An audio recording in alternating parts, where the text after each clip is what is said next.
I love sewing bags because I can start using them immediately. I'll show you how easy it is to make a cute bag in this short video.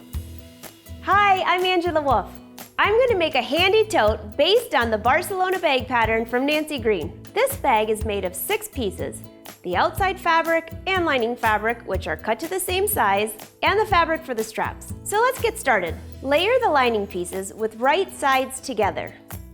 Now layer the bag front on top of the lining with the right sides of the fabric facing up. Then layer the bag back on top of the front with right sides together. You now have 4 layers of fabric. There's a corner curve printed on the back of the pattern. Trace or draw your own curve with a fabric pen at both lower corners of your fabric stack. With everything held together with a few pins, it's time to sew.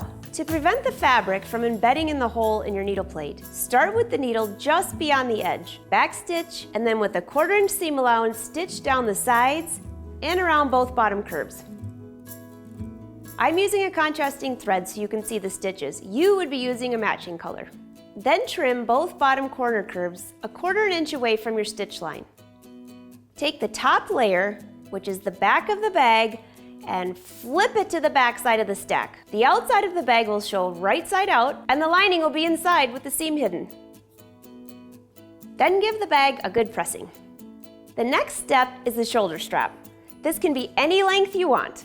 I like a longer bag, so my strap is 28 inches long. I have 2 strips of 1/2 inch wide pre-made bias tape, cut 1 inch longer than my strap. Sandwich the lining and outside strap fabric with wrong sides together and pin the bias tape along each edge.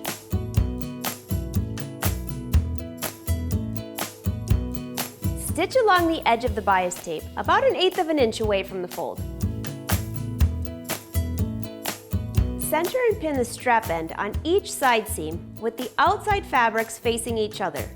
Raw edge facing up, just like this, and then stitch with a 1/4 inch seam allowance.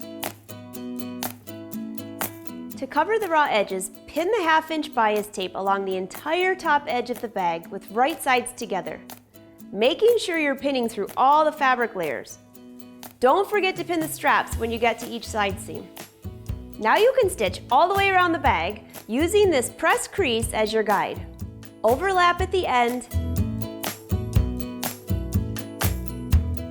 backstitch, and trim.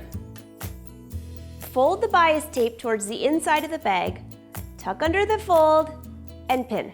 You can see this is covering up all the raw edges, and it's a great way to finish this bag. Now top stitch the bottom edge of the bias tape 1/8 of an inch from the fold, all the way around the bag.